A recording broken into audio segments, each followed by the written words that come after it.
আসসালামু আলাইকুম এভরিওয়ান। আজকে আমি মুগের ডাল দিয়ে পালং শাক রান্না করব। তা আমি কড়াইয়ে পরিমাণ মতো তেল দিয়ে আদা রসুন বাটা দিয়েছি, স্বাদ মতো লবণ, হাফ চামচ হলুদের গুঁড়া, 1 চামচ ধনিয়া গুঁড়া, 1 চামচ জিরার গুঁড়া, 1 চামচ কাঁচামরিচের গুঁড়া দিয়ে একটু আমি মুগের ডালটা দিয়ে একটু ভালো করে নেড়ে নিয়েছি। নিয়ে আমি পানি দিয়ে দিয়েছি। মুগের ডালটা যখন 80% সিদ্ধ হয়ে গেছে তখন আমি পালং শাকটা দিয়ে দিয়েছি। পালং শাকটা খুব ভালো করে নেড়ে নিয়ে আমি ঢাকনা দিয়ে কিছুক্ষণ ঢেকে রেখে রান্না করে নেব। আমার রান্নাটা হয়ে গেছে, এবার আমি বাগার দিয়ে দেবো।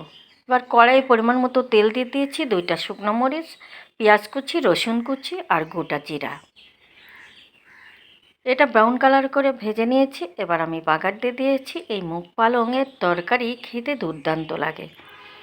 এভাবে যদি মুগ পালংয়ের তরকারি রান্না করা যায় খেতে অসাধারণ লাগে। তা আমার হয়ে গেছে। তা কার কার ভালো লাগে এই মুগ পালংয়ের তরকারি? আল্লাহ হাফেজ।